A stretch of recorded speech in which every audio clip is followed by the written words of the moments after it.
नमस्कार दोस्तों, स्वागत है आप सभी का आपके अपने चैनल राजीव कॉम्पिटिटिव क्लासेस में। दोस्तों, ये वीडियो आप लोगों के लिए काफ़ी इंपॉर्टेंट होने वाली है। जैसा कि आपको पता है, हर शनिवार शिक्षा संवाद में एसीएस महोदय से 10 प्रश्न किए जाते हैं, जिसका उत्तर एसीएस महोदय देते हैं। तो आज भी शिक्षा संवाद में एसीएस महोदय ने 10 प्रश्नों का उत्तर दिया है, जो हर एक टीचर के लिए इम्पॉर्टेंट है, चाहे वो टीआरई 1 के कैंडिडेट हों या टीआरई 2 के टीचर हों या टीआरई 3 के टीचर हों, या फिर आगे चल के जो टीआरई 4 में अप्लाई करेंगे उनके लिए भी कुछ इंपॉर्टेंट बातें हैं जो टीचर बेसिस पे आपको समझना बहुत ज़रूरी है। और अगर आप विशिष्ट शिक्षक हैं या सक्षमता शिक्षक हैं या फिर नियोजित शिक्षक हैं तो आप लोगों के लिए काफ़ी इंपॉर्टेंट है। इसलिए इस वीडियो को ध्यानपूर्वक जरूर देखिए और इस वीडियो को तमाम ग्रुप में ज़रूर शेयर कीजिएगा, ताकि जो भी टीचर हैं उनके पास एसीएस महोदय का बात पहुंच सके। और बाकी अगर आपकी कोई भी राय है इस वीडियो को देखने के बाद तो कमेंट करके ज़रूर बताइएगा। धन्यवाद। देखिए, आज मैं एक 2-3 जिलों का मैं टीचर का जो पोस्टिंग का व्यवस्था है उसको समीक्षा भी कर रहा था, और मैं यही देख रहा था स्पेसिफिकली कि ऐसा कोई स्कूल छोटा तो नहीं है जहाँ पे साइंस का टीचर ना हो, मैथ्स का टीचर ना हो।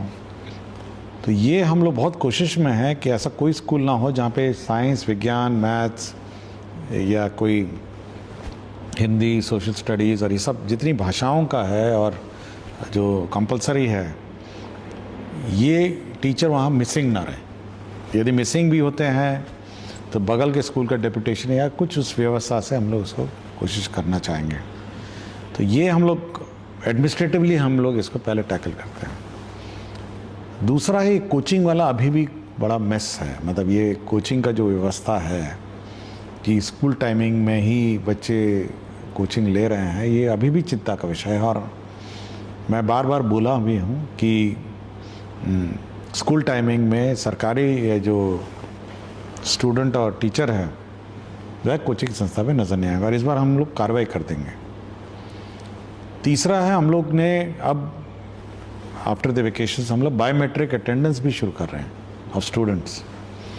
इसलिए स्टूडेंट्स को ये कंपल्शन भी रहेगा कि अब उनको बायोमेट्रिकली उनको रिकॉर्ड कर रहे हैं। ऐसा नहीं है कि वो केवल कागज़ में लिख दिया प्रेजेंट और 4 दिन बाद आया है सब में प्रेजेंट प्रेजेंट प्रेजेंट मार्क कर दी। तो ये बायोमेट्रिक अटेंडेंस भी स्टूडेंट की शुरू होने वाली है। हम लोग वो व्यवस्था पे काम कर रहे हैं।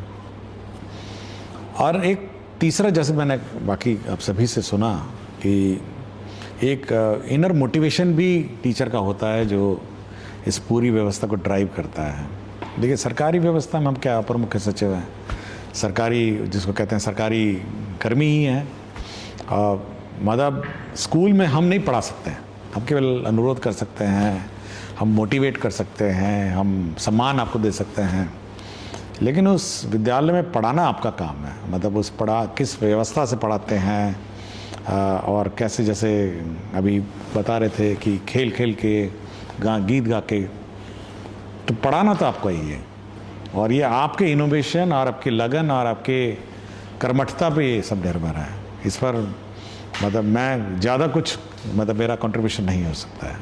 सर नमस्कार सर, मेरा सवाल है कि गुणवत्तापूर्ण शिक्षा तो लगातार बेहतर हो रही है, पर मेरा सवाल है कि क्या माध्यमिक स्तर पर सर कक्षा 9वीं 10वीं के बच्चों के लिए कैरियर गाइडेंस या स्किल शिक्षा के लिए भी विभाग क्या कुछ प्रयास कर रहा है ताकि ये बच्चे और बेहतर बन सकें? देखिए, इस बार हम लोग मंथली मैगजीन भी ला रहे हैं और इस पर कार्रवाई चल रही है कि एवरी मंथ स्कूल में मैगजीन भी जाए, स्कूल मैगजीन भी जाएगी, जिसमें 1 to 5 एक मैगजीन जाएगी, 6 to 8 एक मैगजीन जाएगी, और 9 to 12 जो है तो तीसरी मैगजीन जाएगी। और इस मैगजीन में जो छोटे वाले हैं 1 to 5 में तो मोस्टली मैथमेटिक्स और रीडिंग है, जिसमें सभी आप जैसे टीचर से भी कंट्रीब्यूशन से वो बनेगा। जो 6 to 8 है और 9 to 12 है वो बेसिकली सब्जेक्ट और कैरियर ओरिएंटेड होगी। थोड़ा धीरे धीरे, मतलब अचानक कैरियर तो नहीं बन सकता किसी का, तो धीरे धीरे उसको हम लोग पुश करेंगे कि साइंस में इंटरेस्ट है, मैथ्स में इंटरेस्ट है, रीडिंग में इंटरेस्ट है, हिस्ट्री में इंटरेस्ट है। तो इसलिए हम लोग सोच रहे हैं कि हम लोग जो कार्रवाई अब कर रहे हैं, तो जो मंथली मैगजीन है वो लाइब्रेरी में होगी ऑब्वियसली, और हम लोग ये उम्मीद करते हैं कि सभी स्टूडेंट्स जब लाइब्रेरी में जाएंगे इस मैगजीन्स को पढ़ेंगे, इस पर चर्चा क्लास में होगी और हर महीने होगी तो अपडेटेड होगा। तो हम लोग का तो यही है कि ये कैरियर गाइडेंस इसी माध्यम से थोड़ा गाइड करें और उम्मीद करेंगे कि टीचर उस मैगज़ीन को पढ़ के फिर आगे उसको ट्रांसमिट करें स्टूडेंट्स को। बहुत बहुत शुक्रिया सर। द्विजेंद्र सर, आपके कुछ सवाल हो तो। आज हम लोगों को इस लायक समझे आप कि हम लोग भी कुछ शिक्षा के क्षेत्र में काम कर सकते हैं, तो इसके लिए सर आपको बहुत बहुत धन्यवाद, कोटि कोटि प्रणाम कि इतना बड़ा सम्मान पदाधिकारी का स्तर से जब से पुरस्कार मिला है राष्ट्रीय शिक्षक पुरस्कार, तब से राज्य स्तर से लेके और जिला स्तर तक नहीं मिला था। तो वो सम्मान और सबसे बड़ी पदाधिकारी हमारे सर्वा शिक्षा विभाग के पदाधिकारी के समक्ष हम अपनी बात को रख रहे हैं। ये खुशी भी है और गर्व तो हमको होना चाहिए ना कि इतने शिक्षाविद के बीच में मैं बैठा हूँ और निस्वार्थ भाव से जो बच्चों की पढ़ाई करवाते हैं, मतलब हम लोग तो ये इतने सारे गाइडलाइंस तो कभी दिए नहीं, और एक निस्वार्थ भाव से जो अपने स्व प्रेरित होकर बच्चों को जो ज्ञान देते हैं, मतलब इसके लिए तो मैं सभी का नमन करता हूँ। सर मेरा प्रश्न है, गुणवत्तापूर्ण शिक्षा में मेरा मानना है कि शिक्षक, छात्र और अभिभावक, ये तीन जो कड़ी है, इसका जुड़ाव जितना कस के होगा, फेविकॉल से हो या फेविक्विक से हो जुड़ाव, उतना ही शिक्षा में गुणात्मक सुधार होगा, बेहतर समाज का निर्माण होगा और अन्य का हस्तक्षेप को थोड़ा कम किया जाए और इन तीनों का जुड़ाव कितना ज़्यादा हो। अभी फेविकॉल लगा हुआ है, सोल्यूशन लगा हुआ है, उसको और जो साटने वाला चीज़ है, जोड़ने वाला चीज़ है, जो छूटे नहीं, ऐसा कोई व्यवस्था है तो। देखिए, मैं मतलब आपने अन्य बताया नहीं, अगर मुझे अन्य पता चल जाता तो मैं उस व्यवस्था को हटा ही देता। तो अब अन्य क्या है ये अब स्पष्ट नहीं मुझे किया, लेकिन हमारा मानना है कि 3-4 प्रकार के 4 स्टेक होल्डर हैं। एक तो शिक्षक हैं, एक स्टूडेंट है, एक अभिभावक है और पंचायत के जनप्रतिनिधि हैं जो वहाँ पे गांव में घूमते हैं और गांव की व्यवस्था देखते हैं और ये खोजते हैं कि बच्चा कौन बाहर है अंदर है। तो ये सारी व्यवस्था मिलकर ही बनेगी। मतलब हमारा अपना मानना है कि जब तक समाज शिक्षा को अपना परम स्थान, जो वो सबसे इम्पोर्टेंट स्थान नहीं देगा, तब तक वो नहीं होगा। मतलब ये बिल्कुल नहीं है। अगर समाज सोचता है कि ऐसा ही है, स्कूल है, सरकारी कर्मी है, तब तो नहीं होगा ही। तो सभी को ये मतलब सोचना पड़ेगा कि जो शिक्षा का जो एक तो शिक्षा है सबसे इम्पोर्टेंट मतलब स्थान है, वो समाज को सोचना पड़ेगा। मुखिया जी हो, पंचायत समिति हो या जो भी और जीविका भी हो, और फिर ये जो फेविकॉल जिसकी बात करें, तीनों जुड़े हुए हैं, ये होना चाहिए। हमारी कोशिश है कि जो सरकारी व्यवस्था है, जो आपका बीईओ है और जो बाकी सरकारी कर्मी हैं, वो आपको परेशान न करें। यदि उसी को अपने अन्य बोला है तो बात अलग है। तो मेरा अपना है कि ना ही आपको उसके पास जाना पड़े और ना ही उसको आपके पास आना पड़े। मेरी ये है एक सबसे आइडियल व्यवस्था है, ना आप उसके पास जाएं ना वो आपके पास आए। आप स्वतः प्रेरित रहें, आपने रिकॉर्ड कीपिंग है, जो भी ऑनलाइन अपना कंप्यूटर है उसमें डालिए कि भाई इतना अटेंडेंस आया, इतना ये हुआ। आपकी छुट्टी चाहिए तो ऑनलाइन डाला कि ऑनलाइन अपना अप्रूवल हो। तो मेरी तो अपनी कोशिश है कि ये जो अन्य जिसको आप कह रहे हैं ना, उसको जितना दूर रखा जाए आपसे और जितना ऑनलाइन उसको करा जाए, उतना मैं कोशिश कर रहा हूँ। मेरा अपना ये ऑब्जेक्टिव है। और समाज के 4 जो भाग हैं, समाज का पंचायत है और पंचायत प्रतिनिधि और सब हैं, सब लोग हैं, और शिक्षक और टीचर और स्टूडेंट है, ये सब मिलकर, यही मेरा अपना है। मैं इसी पे काम करता हूँ। नमस्ते सर। और सबसे पहले तो सर इस पहल के लिए आपको हृदय से आभार कि आपने हम सभी को यहाँ एकत्रित किया और आप हमारी बातों को सुन रहे हैं, उसका निवारण भी निकाल रहे हैं। तो नहीं, आप तो और कष्ट लेकर आई हैं, आप तो दिल्ली से आई हैं। तो मेरे कार्यक्रम में आप दिल्ली से छुट्टी के दौरान बेटी छोड़ के आप आई हैं, तो इसके लिए तो मुझे आपको आभार प्रकट करना चाहिए। ये आपका प्यार और सानिध्य है जिसके कारण आपने खबर किया और हम लोग ये अवसर चूकना नहीं चाहें।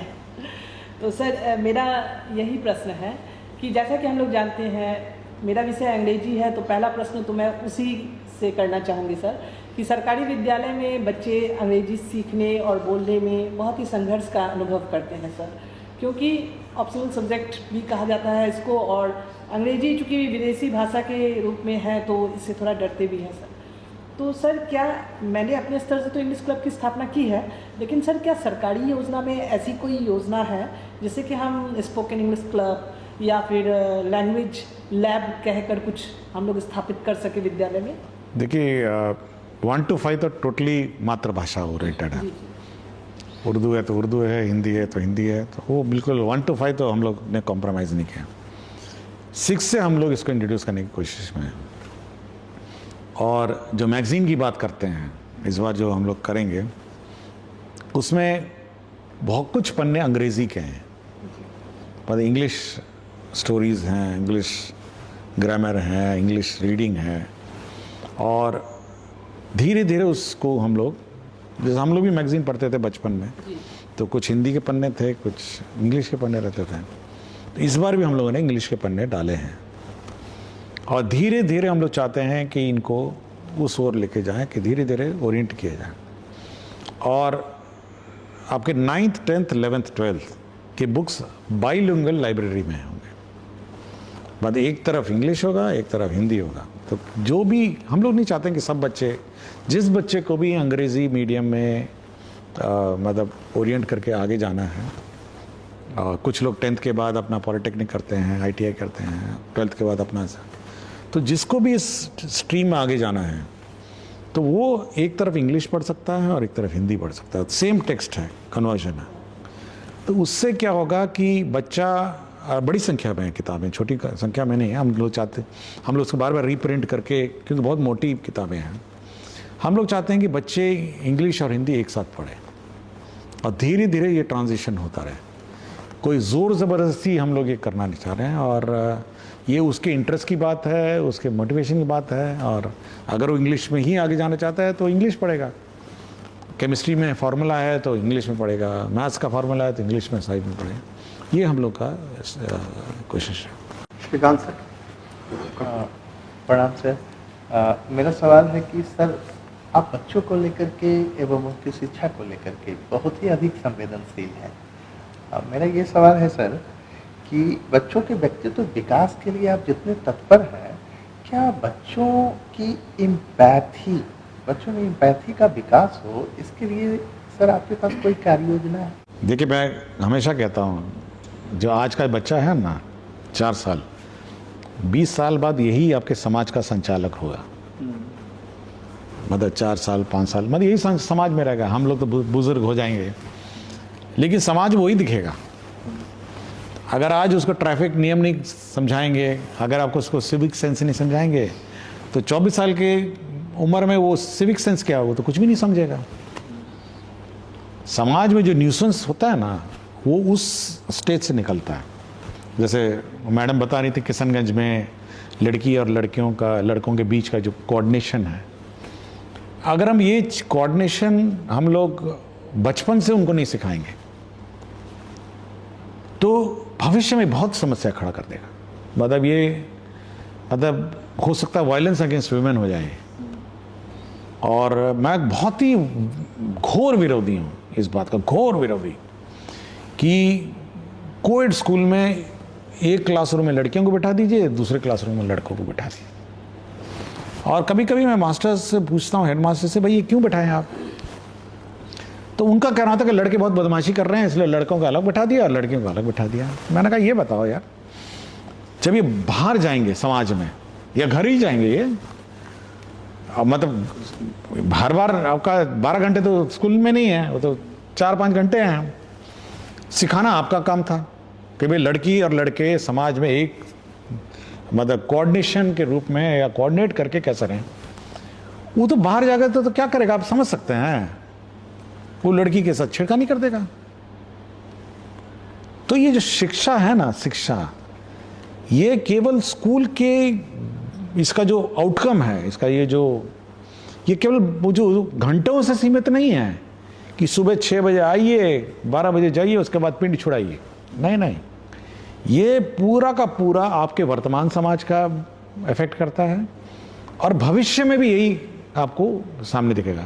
अगर 10 साल 15 साल बाद वो बोलेंगे कि देखिए मैकेनिक को काम नहीं करना आ रहा है, ये देखिए ये उजंड आदमी सब बच्चा सब है या बदमाशी कर रहा है, तो इसका मतलब उसको कोई शिक्षक 15 साल पहले उसको सिखाए नहीं, या उस समय का जो शैक्षणिक व्यवस्था है उस शैक्षणिक व्यवस्था ने उसको इस काबिल नहीं बनाया कि वो बिहेव ठीक करे। तो एम्पैथी की आपने बात की, एम्पैथी भी वही बात है।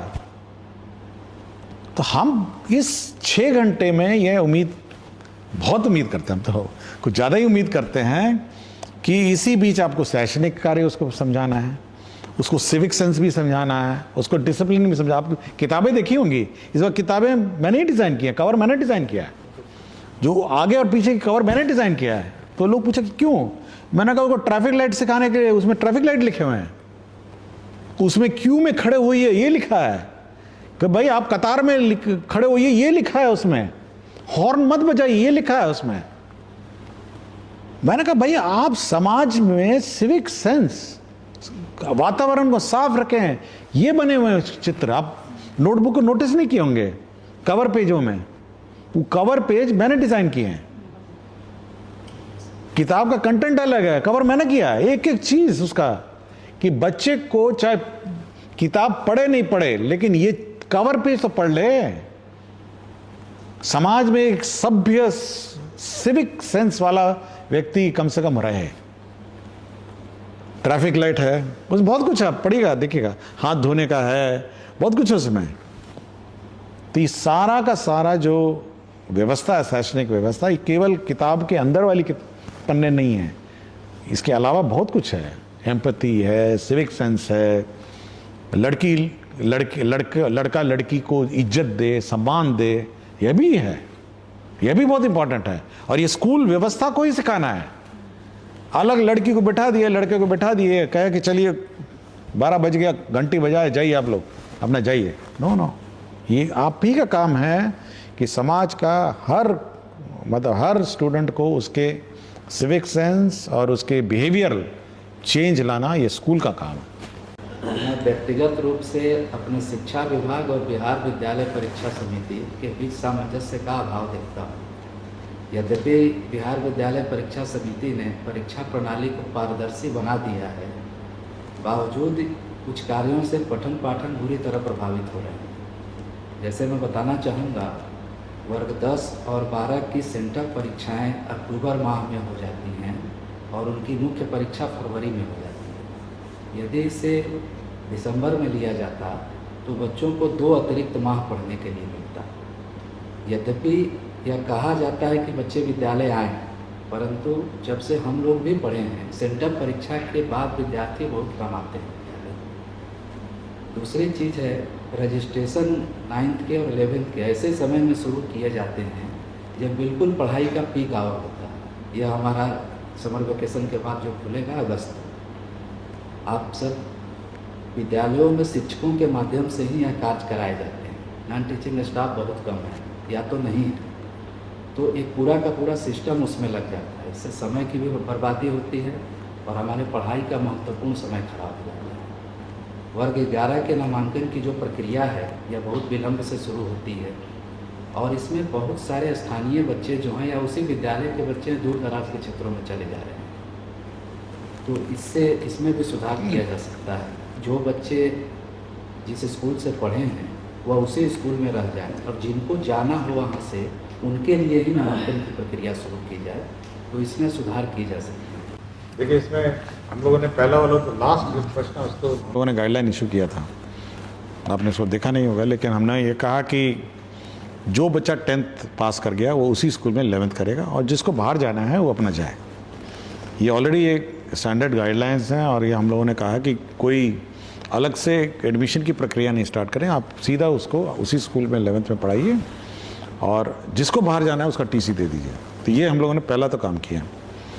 दूसरा, ये मेरी जानकारी में नहीं था, ये जो आपने कहा टाइमिंग का और डेट्स का, मैं धन्यवाद देता हूँ कि आपने ये सब जानकारी दिया।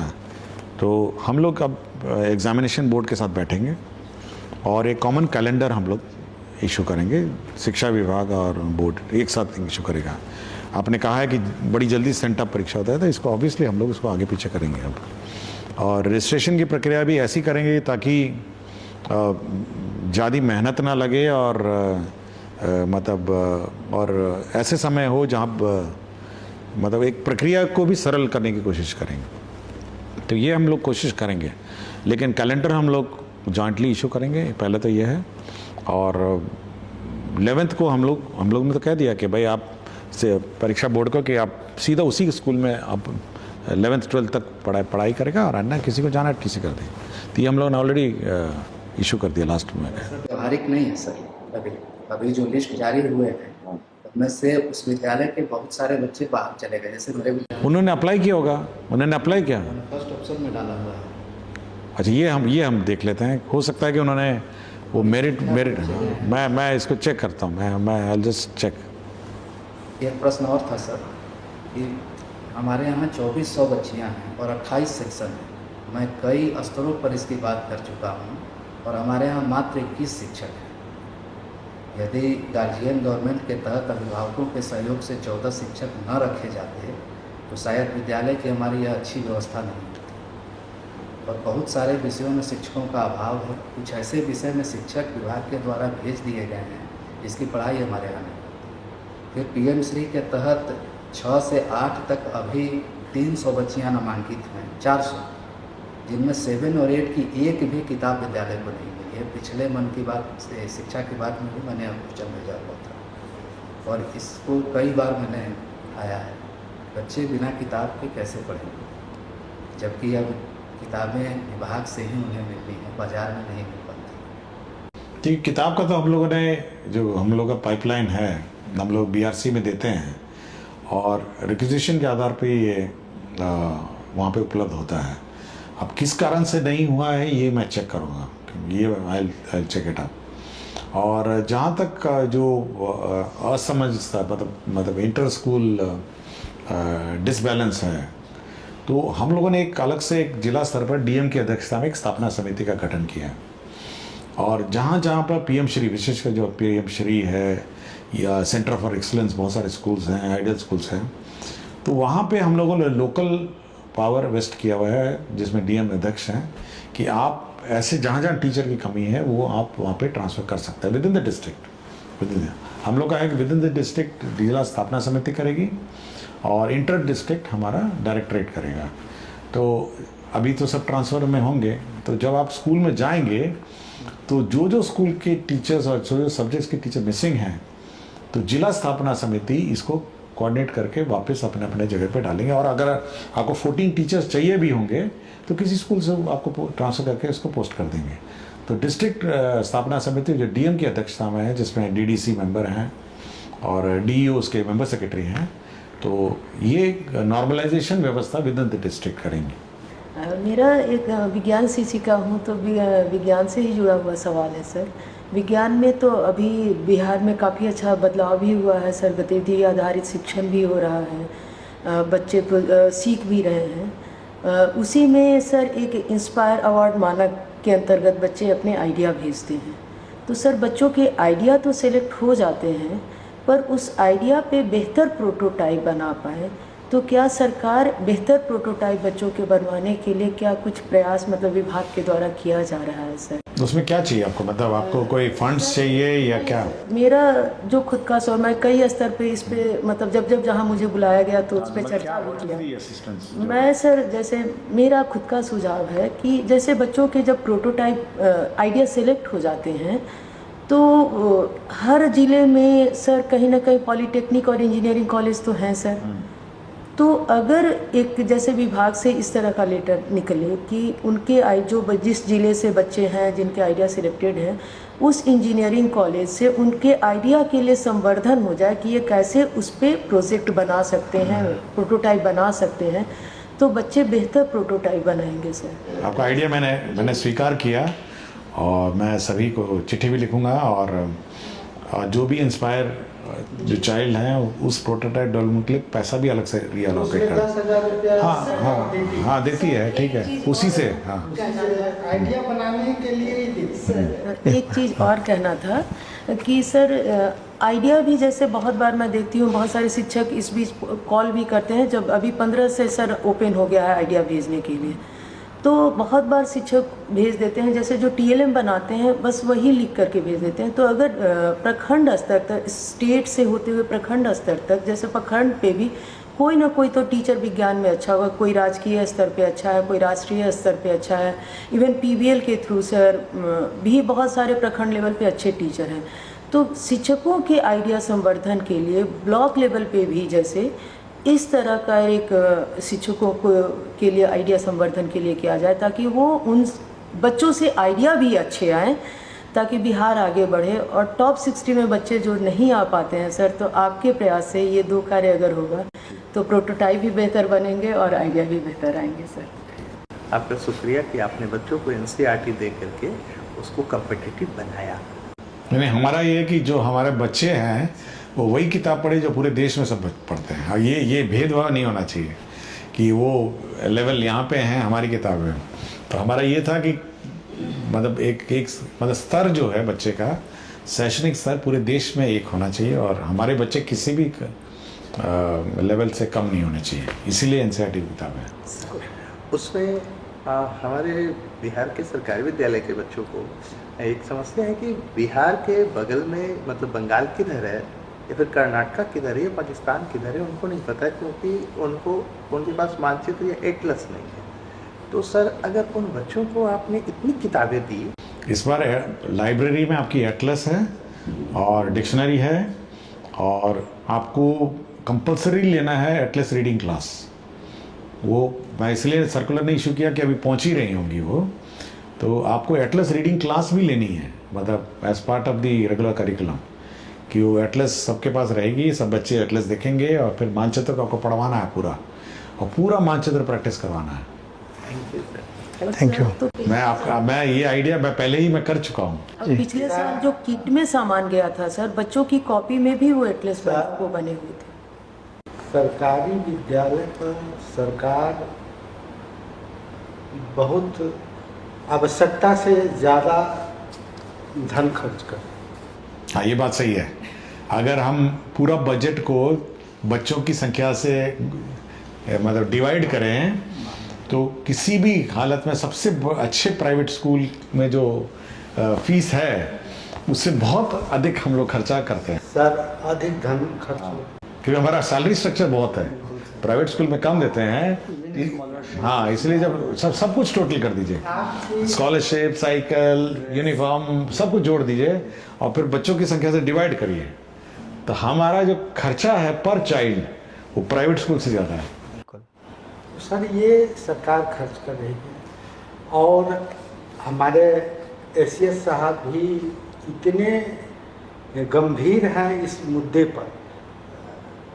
नौकरी हम भी करते हैं, ACS साहब भी करते हैं, वेतन उनको भी मिलता है, मुझको भी मिलता है, रिटायर उनको भी होना है, हमको भी होना है। लेकिन उनके दिल में है कि समाज के बच्चे हम जैसा बने, आप जैसा बने, ये प्रयास होने चाहिए। और उसमें अकेला सब अपना सब कुछ दाव पर लगाए हुए हैं कि हमको इस चीज़ का पालन कराना, तो उसमें दिक्कत ये हो रही है कि सरकारी विद्यालय के प्रति इतनी भ्रांतियां फैला दी गई है अभिभावकों के बीच में कि पढ़ाई नहीं होती, वहाँ का व्यवस्था सही नहीं है। प्राइवेट स्कूल में बढ़िया पढ़ाई होता है, प्राइवेट में पढ़ाइएगा तो आपका नाम होगा कि फलना का बेटा प्राइवेट में पढ़ता है, और सरकारी में पढ़ाए इतनी तो हर कमज़ोर हो गया है सरकारी में पढ़ते। ये जो भ्रांतियाँ है, इस भ्रांतियाँ को दूर हम कैसे करें, अभिभावक को कैसे सरकारी विद्यालय से जोड़ें, इसमें हम लोग पूर्ण सफल नहीं हो पाए हैं। इसमें कैसे देखिए बहुत सारी चीज़ें इसमें। सबसे पहले तो मैंने ये भी बोला है कि जब असेंबली होगा तो इतनी तेज मतलब लाउड स्पीकर जब बजाइए कि